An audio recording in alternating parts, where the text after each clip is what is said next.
When you talk about the Saturday Night Live years in your book, it astounds me that your impression of Saturday Night Live was, hey, I'm not doing well here. I don't mean to imply, everyone was really, really nice to me. It wasn't like, I don't have any stories like, oh, I was a victim. It was just that I found that because I had a one-year contract, I didn't feel like I was there now starting university. I felt like, I got 21 shows or something, and I got to prove myself. They were also paying us more money than they'd ever paid people. So I felt like, come on, be funny, be funny. Right. And no matter what you go through, if you could kill Saturday night, have a great party, go out to a hip lunch, with people at, the Odeon or something, whatever was hip then. And then by Sunday night, it was like, Ringo's in tomorrow. I have no ideas. Yeah. So you'd fake it, As a fan, I was like, wow, what is Martin Short doing on there? He's an SCTV guy. It would seem like right out of left field. You know what I mean? Do you know, I was very hesitant. Dick Ebersol phoned me and said, do you want to do Saturday Night Live? And I kind of thought, I don't know. And he said, here's who we're trying to get. We're trying to get Christopher Guest, Harry Shearer, who had Spinal Tap out that summer, Right. which was just Huge. the most genius, and also Genius. so genius. Yes. And Billy Crystal, and I kind of said, well, call me back when you get him. Right. In other words, you would not go do this unless they had that stellar cast. No. And then he phoned me up and said, we got him. And so I was, when they had a little press conference in L.A. to announce the new cast, I was the surprise last person. They dragged you out as the big surprise. Yeah. Was there a competition? Now, I mean, maybe it's politically correct not to say there was, but when you're in that thing, it's almost like a comedy battlefield. Like you want to be the star. You want to be great.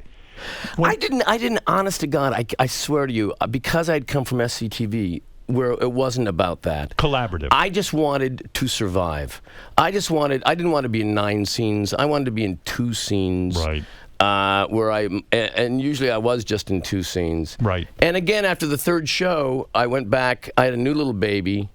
We went back to Toronto for a week, and I came back, and I had a meeting with Dick Ebersol, and I said, I want to leave.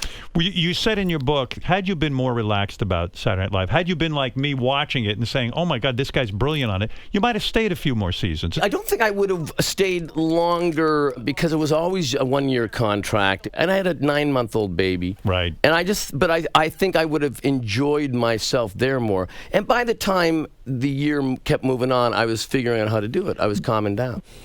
You seem defensive. I'm not being defensive. You're the one who's being defensive. Why is it always the other person who's being defensive?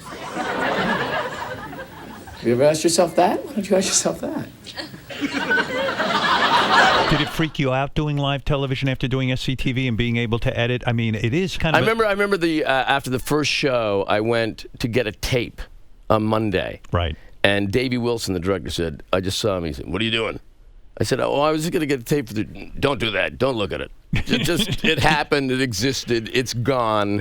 Move on. Really? Why do you think, but don't you think you improve when you look at a tape of your own performance? I do, actually. Yeah. And I mean, when you would come on Saturday Night Live and do like Ed Gremley, that sketch, Yeah. were there times you would do it in rehearsal and it was funnier, and then you'd have to go out and do it live and it wouldn't be as funny? No, I actually think that the weird thing about people who succeed on Saturday Night Live is that even though it's this weird thing where you have to achieve in the dress rehearsal or they'll cut it, Right. you have to also know that you can only have one opening night. You can only have one moment where you're just going to go for it. So subconsciously, you're holding something back. Right. One thing I used to do is I didn't like the cue cards.